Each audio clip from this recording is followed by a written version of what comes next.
Hi guys. As usual, it's been a minute.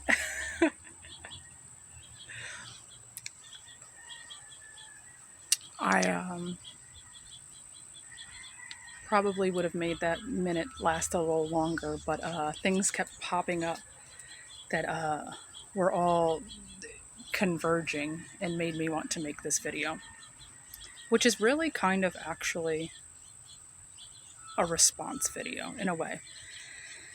Um, so uh,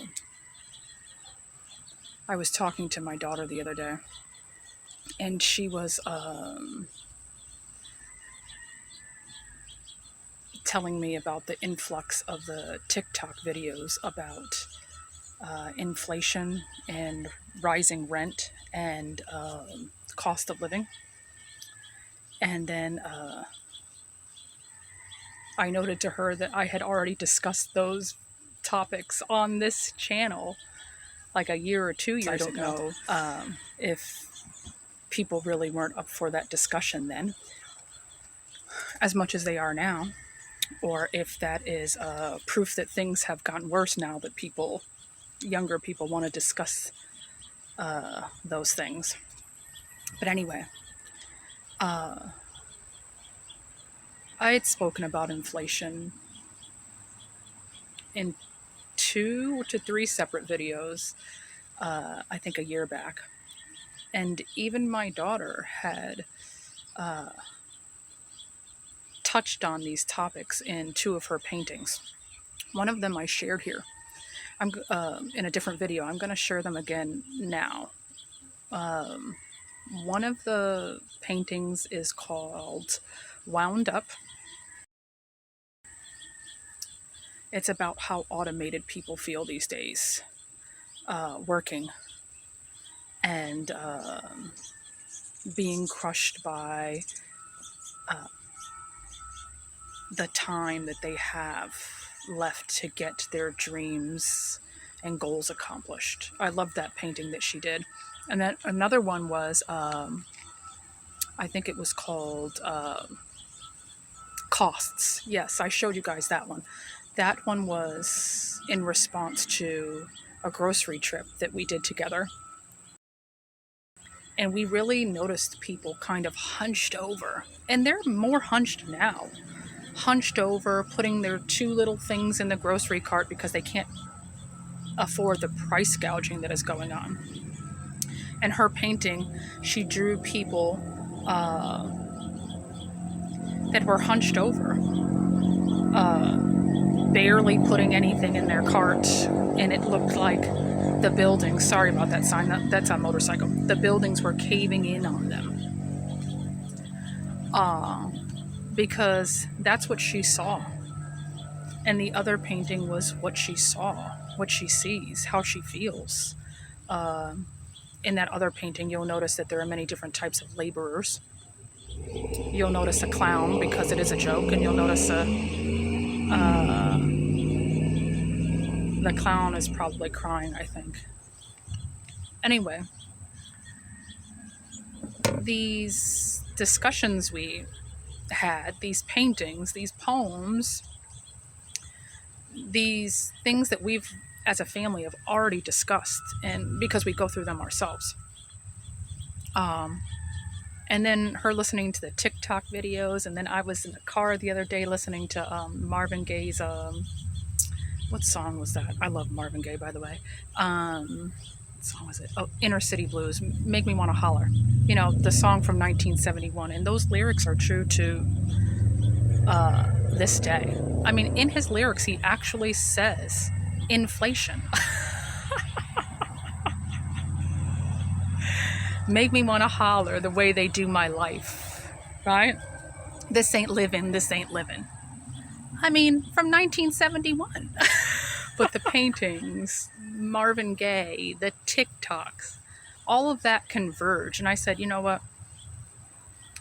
I gotta, oh, and there was one more thing, a movie I watched. I'll get to it. But anyway, all these things converge and said, you know what? I'm going to get back on here, even though I've already spoke about this at length. I'll try one more time.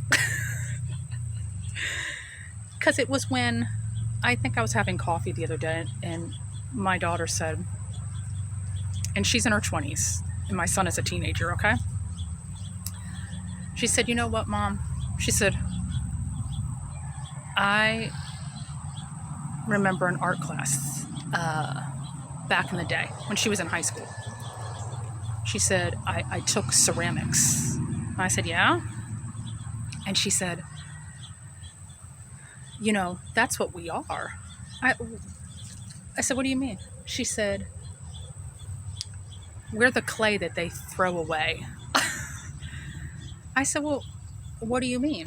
And she's not she primarily uses oil paint, a potter, or doesn't work with clay or anything. But she said, "I remember taking that class in pottery, and you would use the clay and add the water to it to mold it, to shape it, to make it more malleable."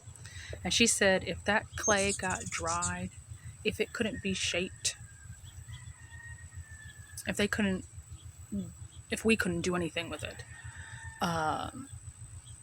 if we couldn't do anything with the clay, we would just throw it on the floor. Just throw it away. It would go into the trash. And she said, that's how they're doing us. That's how they make us feel. They being the government. That if we just don't do what they want, the way they want it, just throw us on the floor like a lump of dried out clay. What I guess they call the Gen X generation. I'm 44. And I agree with her. And I agree with a lot of the young people today. I listened to a lot of the little rants that she brought to me. And I guess a lot of the younger people don't recognize is that this is nothing new. This is nothing new. It's just that more people are disturbed by it now. Okay, so I believe, that older generation, the ones when we look up and look at places like the Senate and the House of Representatives, and we see all these aged people. Not all of them, but a lot of them.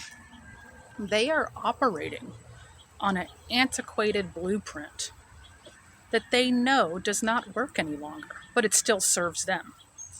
And they are perfectly happy to keep running on that system because it serves them. So I see a lot of the rants and a lot of the kids saying, well, how long is this supposed to last? We can't make it. We have nothing to eat. The rent is too high. And it sure as hell is. The housing market is crazy. Who earns this money? Nobody earns this money. Some of us don't even earn a few dollars above minimum wage. How are we going to make it? And the answer is this: you're not supposed to. You're not supposed to. I know that's not what you were told. And here's the thing that I don't get. A lot of young kids and adults, young adults, I'm not necessarily one of them because I grew up in a household where we weren't allowed to watch a lot of TV, okay? But you guys watch movies all the time where you have to suspend your disbelief. But now, for the movies, you can do that. For entertainment, you can do that. I see the most ridiculous things in entertainment now. I mean, a lot of people are, young and old, are willing to believe that people that cannot even sing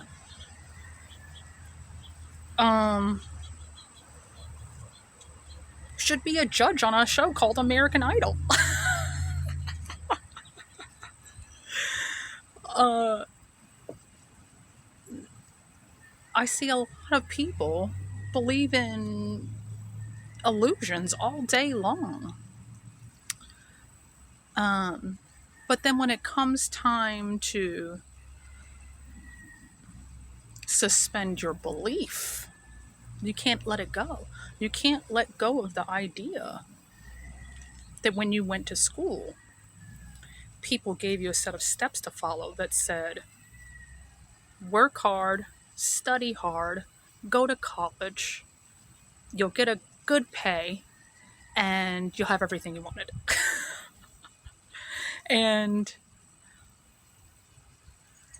you can't let go of the idea that those people were wrong. That those people, well, a lot of them were wrong. Or even that maybe at times some of them are right. We can pick a handful of people that followed that blueprint and did okay for themselves, okay? But more of what we see, more of what we actually see are people, and you can pick whatever example you want. I don't even have to give you some. Believe me, I have a few. But more of what we see are examples of people who did not go to college. And they're celebrities.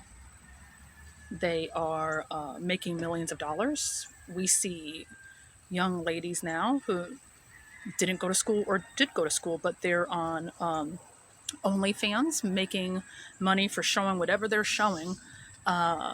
Way more money than a teacher is making. We have examples of teachers that are teaching and also doing OnlyFans on the side. We have examples of mafia.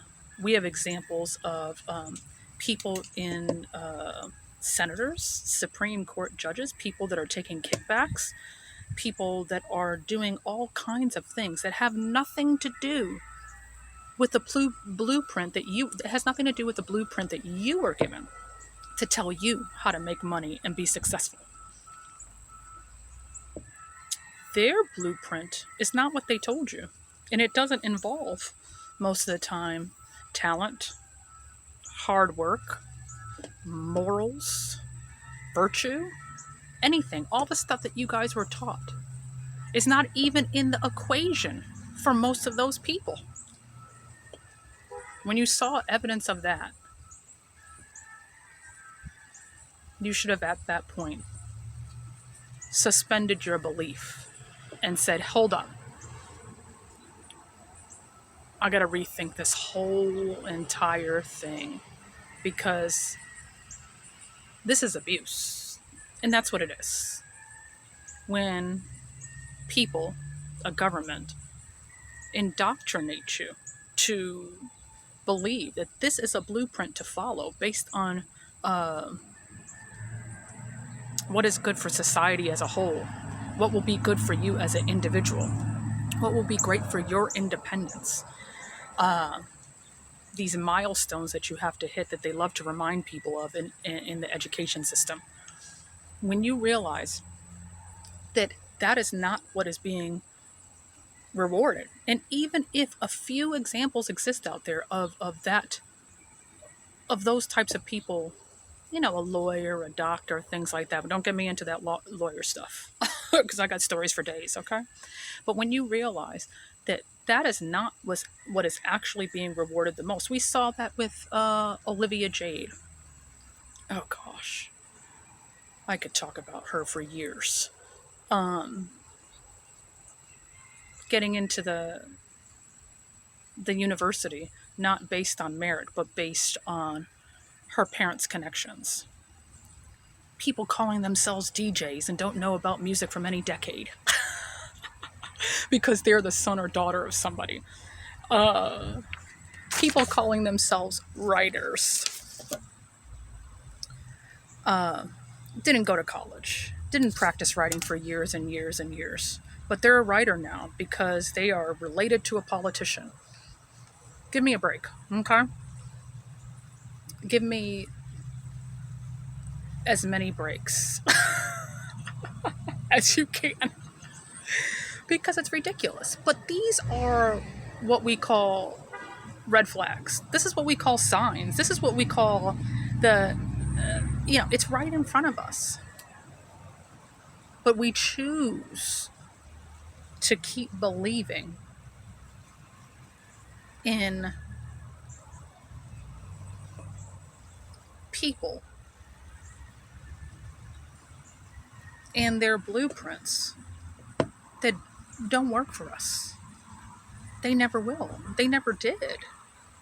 And then even the few that they work for, it's so minimal that we shouldn't even be grasping on to a hope at this point. I was watching a movie the other day. It was The International. I think The International sums it up. I don't know if you've ever seen that movie. It's with Clive Owen and I think Naomi Watts. I don't remember why I was watching it. I think my husband just picked it out or something. I was watching the movie. I've seen it several times, but for some reason, this time there was a line that really resonated with me. I'll try not to spoil it for you too much. But anyway, in the movie, Clive Owens, I think his partner has been murdered because he stumbled on corruption of international laws, banks, and basically arms trade, which, surprise. This is more of a non-fiction movie than a fiction, right? Anyway, Clive Owens can't let it go that his partner was murdered, and they're trying to make it look like a regular heart attack. So when he's, in the midst of him solving the crime, the murder of his friend, he has to go meet many people, many unsavory people, as you all can probably know by now. Wherever there's a lot of power, there are just slews of unsavory people. We all know why. Because that's what feeds them. Other people eat other things. These types of people will not be nourished unless they have power. And they're oppressing others. That's the name of their game. But anyway, in this movie, he goes to talk to one politician, I believe, that's attempting to be nice. I believe he was an Italian politician, but I could be wrong. Anyway, this guy tells Clive Owens, it's on my phone. This is the line. It says, their objective isn't to control the conflict. It's to control the debt that the conflict produces. You see, the real value of a conflict, the true value, is in the debt that it creates. You control the debt, you control everything. And I watched this movie last week. And I said, oh my gosh, this goes so well with what these people are ranting about. All these people that are taking these student loans out, all the mortgages, all the credit card debt, some of which I have, believe me, all of just the debt on anything, on everything. Now the debt people will take out just to buy food that is being price gouged, food that is shrinking in its actual original containers, but we're paying 3 times the cost of. Okay? That's driving us into debt. You have to think of who caused the conflict, and then you have to think of who controls the situation also. Why would they want to do that? Why would they want people to live as if their foot is always crushing your skull. Well, so that's so you can be under their foot and they can have their head up in the sky someplace above you, which they always believed is where they should be anyway. It's kind of like the show from the 1960s, The Outer Limits. Do you remember that show? I'm old. I'm double the age of the people that were complaining on TikTok. I watched the reruns when they were on TV. But in that Outer Limits, there is a narration in the beginning.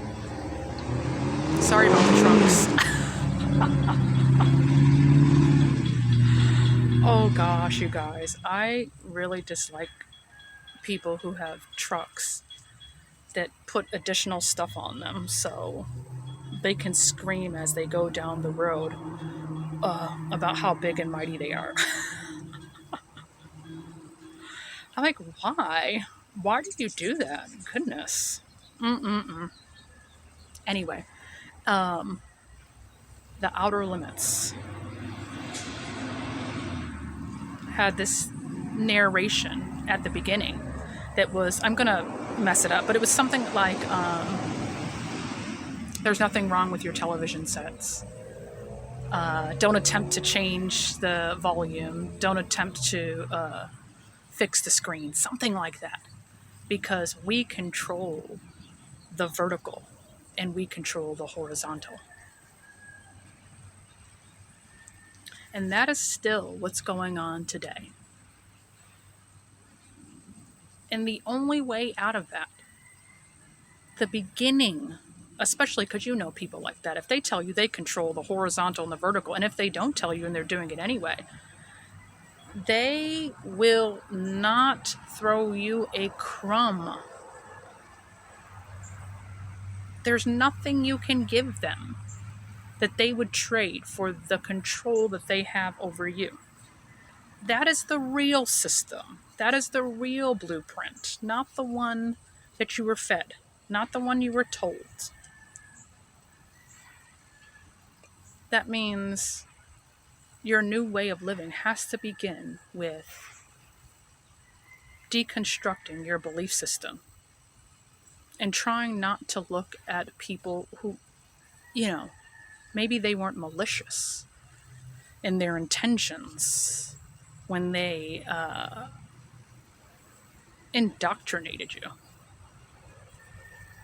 But keep your distance. Keep your distance from people that are making absolutely no sense. Look at the evidence that supports the things they say. Ask yourself, where is my freedom? Why is this not working for me? But it's working for that person. It's working for their children. It's working for that institution. It's working for that. Then see what it is that's actually working. And perhaps I'm supposed to lose my soul or be a slave. That's what they want. The reality is that a lot of these people that are doing these things to masses around the globe, I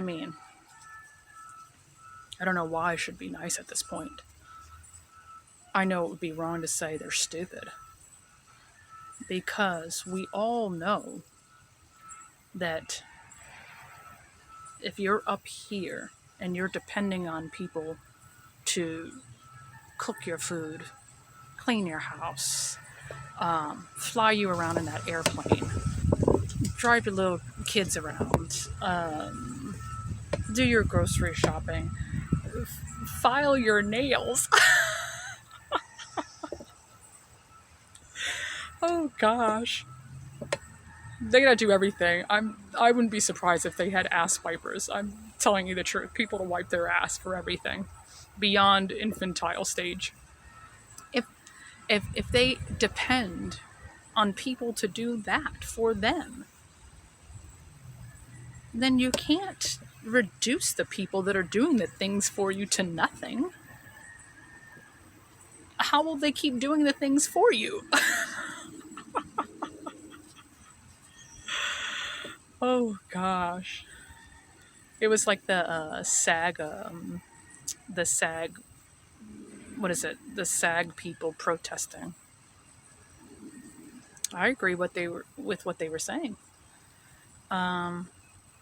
It's not though just about the system being outdated for minimum waged actors. This is the same system that does people that are not actors the same way.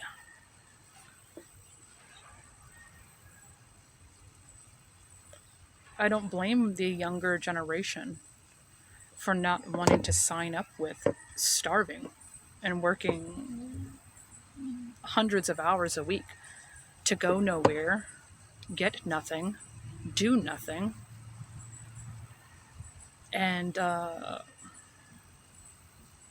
I guess try to get conned into idolizing people that actually do nothing. Oh, it's so funny. It's sad and it's funny.